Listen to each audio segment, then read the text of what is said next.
महाकुंभ में महालूट हुई है और अगर महालूट ना होती तो रास्ते बेहतरीन बनते, इंतजामात बेहतरीन। इस सरकार ने 10,000 करोड़ रुपए खर्च किए और 10,000 करोड़ के बदले में है क्या? अब आ रहा है कि प्रशासन फेलियर है इस जगह के ऊपर और मैं मानता हूं कि इतने बड़े आयोजन का गठन बहुत अच्छी प्री प्लानिंग से होना चाहिए। सरकार जिम्मेदार है, दुर्व्यवस्थाएं जिम्मेदार है, सरकार को जिम्मेदारी लेनी चाहिए। अभी भी सेना को हैंडओवर कर देना चाहिए। हमारे राष्ट्रीय अध्यक्ष समय समय पर ये कहते रहे हैं कि दुर्व्यवस्थाएं हैं, इनको ठीक कर लीजिए और वीवीआईपी मूवमेंट रोकना चाहिए। नमस्कार, मैं कीर्ति और आप देख रहे हैं जीके न्यूज।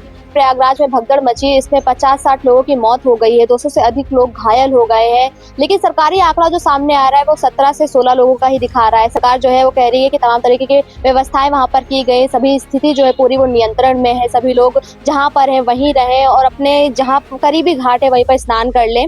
इस अभी हमारे साथ मौजूद है समाजवादी पार्टी के फायर ब्रांड प्रवक्ता मनोज यादव जी। हम इनसे बात करेंगे और जानेंगे कि जिस तरीके की दावे सरकार कर रही थी, जितना पैसा उन्होंने कुंभ में खर्च किया, क्या वो वाकई में हुआ है कि नहीं हुआ है। सर, बहुत बहुत स्वागत है पहले तो आपका हमारे चैनल पे। धन्यवाद। सर, सरकार ने दावे तो तमाम किए, उन्होंने कहा कि 10,000 करोड़ रुपए हमने खर्च कर दिया है, लेकिन देखिए कि भगदड़ मची प्रयागराज कुंभ में, उसको लेकर क्या कुछ कहना चाहेंगे?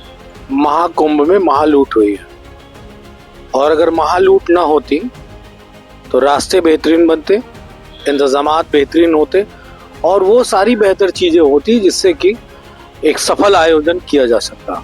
कोई पहली बार कुंभ नहीं हुआ है, इससे पूर्व में सरकारें जितनी भी बनी है सबको उस कुंभ कराने का अवसर प्राप्त हुआ है। महाकुंभ कराया है, अर्ध कुंभ कराया है और जब कोई सरकार नहीं थी तब भी कुंभ होता था, क्योंकि वो हमारी बड़ी पौराणिक परंपरा है। इस सरकार ने 10,000 करोड़ रुपए खर्च किए और 10,000 करोड़ के बदले में है क्या? अव्यवस्थाएं, भगदड़, मौतें, लोगों को रहने की व्यवस्था नहीं, कोई टीन सेट नहीं, कोई इस तरह की चीजें नहीं जिससे कि लोग खुले आसमान के नीचे न लेट के एक अपना बेहतर तरीके से अपना स्नान कर सकें, उन चीजों को आत्मसात कर सकें। तो मैं ये मानता हूं कि सरकार ने महाकुंभ में महाभ्रष्टाचार कर लिया और आज की जो घटना है उससे समाजवादी पार्टी बहुत आहत है। कई दर्जन लोग अपनी जिंदगी को खो बैठे। क्या सरकार ने इतना पैसा इसीलिए खर्च किया था? और कोई अफवाह नहीं, कुछ नहीं है, सिर्फ सरकार की पूरी तरीके से अनदेखी के साथ कुंभ किया जा रहा है। वहां पे लोग अधिकारी मौज मस्ती कर रहे हैं, उनकी फैमिलीज पिकनिक मनाने जा रही हैं, वीआईपी मूवमेंट उनके साथ हो रहा है और उस पूरी व्यवस्था के कारण ऐसी बड़ी घटना घट गई है। सरकार ने मौतों पे अब तक कुछ भी नहीं बोला है। सर, बीजेपी की तरफ से कहा जा रहा है कि पहले के कुंभ में भी इस तरह की घटनाएं होती थी और अभी स्थिति नियंत्रित जा रही, तो भगदड़ मच गई है, स्वाभाविक सी चीजें। अगर इसको स्वाभाविक कहा जाएगा तो फिर पहले भी जो हुआ होगा स्वाभाविक होगा, फिर तो भीड़ का हवाला देना है तो बात खत्म। लेकिन क्या किसी सरकार ने इतना पैसा खर्च किया कुंभ पे? 10,000 करोड़ रुपए, आप सोच सकते हैं कितनी बड़ी अमाउंट है। हमारे समय में जब कुंभ हुआ तो 800 करोड़ रुपए में कुंभ हो गया था और बेहतरीन कुंभ, देश का हर व्यक्ति उसकी तारीफ करता है। एक रेल दुर्घटना, रेल स्टेशन पे जो घटना घटी थी गलत अनाउंसमेंट के कारण, जिसमें उत्तर प्रदेश सरकार का कोई लेना देना नहीं था, वो सेंट्रल गवर्नमेंट से रन होता है पूरी व्यवस्था।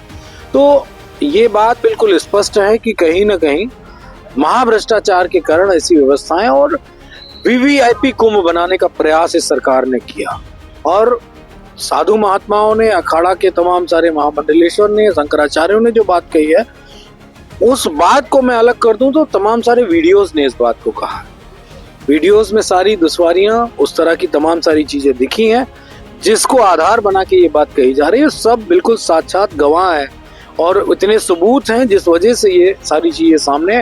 सरकार ने इसको महा वीवीआईपी कुंभ बना दिया, महाभ्रष्टाचारी कुंभ बना दिया। अवसर ढूंढ रहे थे कि स्नान में कैसे अवसर मिल जाए, जनता की गाड़ी कमाई का पैसा लूटने का, पैसा लूट लिया।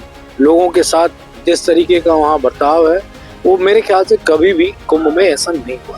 सर, अमित शाह जी भी गए हुए थे कुंभ स्नान के लिए, उस दौरान सेक्टर 11 से 17 के बीच में जो आम जनता का, पब्लिक का जो रास्ता था उसे ब्लॉक करा गया, जिसको लेकर भी उस समय काफी आक्रोश पब्लिक की तरफ से दिखाया गया था। तो आपको क्या लगता है कि वीवीआईपी कल्चर बंद होना चाहिए जिस तरीके की घटना हुई है आज, उसको देखते हुए? निश्चित तौर पे अगर वीआईपीज का मूवमेंट होना है तो उसका भी दायरा देखा जाए और किसी महत्वपूर्ण दिन वीआईपी का मूवमेंट नहीं होना चाहिए। कम से कम लोग जाएं और मैं तो ये कहता हूँ कि आप पुण्य कमाने गए हैं तो आम लोगों की तरह पहुंचिए। सबके लिए गाड़ी की व्यवस्था नहीं होनी चाहिए, रास्ते नहीं बंद होने चाहिए, चीजें सुचारू रूप से चलती रहनी चाहिए, तभी मुझे लगता है कि बेहतर कुंभ का आयोजन हो पाएगा। अभी भी तो बड़ा समय है, पूरा फैब पड़ा हुआ है। सरकार से ये गुजारिश है कि सरकार अनदेखी ना करे, जो लोग दोषी हैं उन पे कठोर कार्रवाई की जाए। आपने देखा होगा इतनी शिकायतों के बाद भी किसी पे कोई कार्रवाई नहीं। जिम्मेदार किसको मानते हैं इस दुखद घटना के लिए? अगर जनता नहीं पहुंचेगी तो फिर कुंभ किस लिए? क्या 4 ठो वीआईपी के लिए कुंभ है क्या, या कुछ चुनिंदा वर्ग के लोगों के लिए कुंभ है? ऐसा तो है नहीं, वो तो सबके लिए कुंभ है।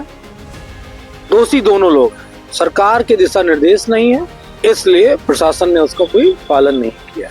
अगर सरकार सख्ती के साथ दिशा निर्देश देती, सरकार चीजों को सुव्यवस्थित करने की कोशिश करती, तो निश्चित तौर पे ये बात तय है कि व्यवस्थाएं अच्छी होती।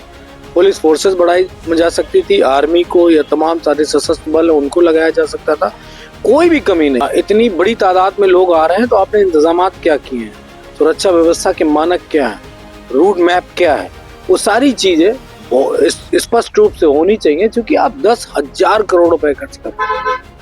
एक गांव में मेला लगता है, 1 लाख 2 लाख रुपए में मेला हो जाता है, और आप 10,000 करोड़ रुपए खर्च कर रहे हो और फिर वो मेला नहीं हो पा रहा है। तो इसका मतलब सिर्फ भ्रष्टाचार हुआ है। लोगों ने बताया है कि यहाँ पानी की व्यवस्था नहीं, शौचालय की व्यवस्था नहीं, और कोई वो व्यवस्था नहीं जिससे कि आम जनमानस को आराम सुकून मिल सके। ज्यादातर कौन लोग आ रहे हैं? आम आदमी। उनके लिए आपने क्या व्यवस्था की? वो तो जिसने 50,000 रुपए का एक बुक कराया उसके लिए तो आपने सारी व्यवस्था कर दी है। उसके पास पैसा, जिसके पास पैसा नहीं सरकार ने उसके लिए क्या किया, ये बड़ा सवाल है। अभी हमारे साथ मौजूद है समाजवादी पार्टी की सीनियर नेता जूही मैम। जिस तरह से कुंभ में घटना हुई उसको लेकर क्या कुछ कहना है? भगदड़ मची, तमाम लोगों को अपनी जान गंवानी पड़ी। सरकार जिम्मेदार है, दुर्व्यवस्थाएं जिम्मेदार हैं, सरकार को जिम्मेदारी लेनी चाहिए। अभी भी सेना को हैंडओवर कर देना चाहिए। हमारे राष्ट्रीय अध्यक्ष समय समय पर ये कहते रहे हैं कि दुर्व्यवस्थाएं हैं, इनको ठीक कर लीजिए, और वीवीआईपी मूवमेंट रोकना चाहिए।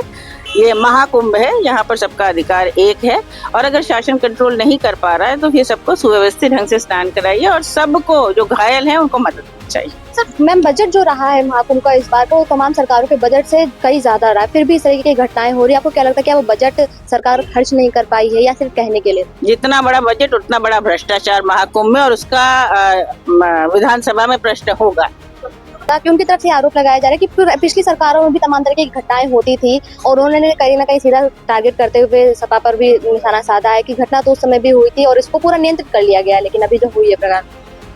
क्या इस समय की घटना को उत्तर प्रदेश सरकार और मुख्यमंत्री सही ठहरा रहे हैं? मेरा प्रश्न उनसे ये है। ये तुलनात्मक जो है कंपैरिजन हो रहा है, तो आज की जो मौतें हुई हैं जो उनकी दुर्व्यवस्था की वजह से हुई है, वीवीआईपी मूवमेंट की वजह से, वो सही है? इस प्रश्न का वो जवाब देते हैं।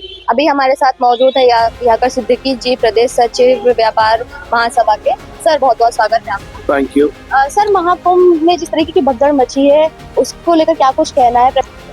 देखिए, कॉन्फ्लिक्ट जाहिर तौर पर नजर आ रहा है, और साफ साफ नजर आ रहा है कि प्रशासन फेलियर है इस जगह के ऊपर। और मैं मानता हूं कि इतने बड़े आयोजन का गठन बहुत अच्छी प्री प्लानिंग से होना चाहिए था, जिसमें कहीं ना कहीं चूक है, जिसकी वजह से तमाम बेगुनाह लोग वहां पर भगदड़ का शिकार हो रहे हैं। सर, जिस तरह से कल अमित शाह वहाँ पर गए थे स्नान करने के लिए, तो वीवीआईपी कल्चर वहाँ पे देखने को मिला, रोड खाली करवा दी गई, जिसके बाद लोगों में काफी आक्रोश था कि हम लोग यहाँ पर काफी समय से खड़े हुए हैं, आए हुए हैं दर्शन करने के लिए, स्नान करने के लिए, और वो कहीं ना कहीं मौनी अमावस्या के ऊपर इतनी भीड़ होने वाली, इस बात की जानकारी भी प्रशासन को थी, उसके बाद भी समुचित व्यवस्था क्यों नहीं की गई? ये नजरअंदाज करना है, सूचना को नजरअंदाज करना दर्शाता है। और जैसे वीवीआईपी कल्चर को फॉलो करना है, यू शुड फॉलो दैट, ठीक बात है। जो भी मान्यवर गण हैं उनको आप अच्छी तरीके से ले जाएं और कराएं, साथ साथ आम जनमानस का भी ध्यान रखें। जो करोड़ों की संख्या में श्रद्धालु वहां पर आ रहे हैं, ये बहुत बड़ी चूक है। मैं मानता हूं कि प्रशासन की it's a blunder mistake for this. वहाँ की योजना और वहाँ का इंतजाम इस तरीके का है कि उन लोगों को मजबूरी में आकर के ऐसा करना पड़ा होगा, और मैं उम्मीद करता हूं कि जल्दी हालात ठीक होंगे और वहाँ पर अनुकूल स्थितियां बनेंगी, जिससे और भी जो लोग जाने वाले हैं वहाँ पर जाकर के पहुंच पाएंगे। जांच को लेकर के क्या कुछ चाहते हैं, किस तरीके की जांच हो और आगे की क्या कार्रवाई? बेशक जांच होनी चाहिए, इस मुद्दे की जांच होनी चाहिए। कोई आम मुद्दा नहीं है, एक बहुत बड़ा मुद्दा है, एक बहुत बड़ा प्रोग्राम महाकुंभ का उत्तर प्रदेश का रहता है और मैं समझता हूँ कि इसकी जांच होना अनिवार्य है। Thank you. धन्यवाद।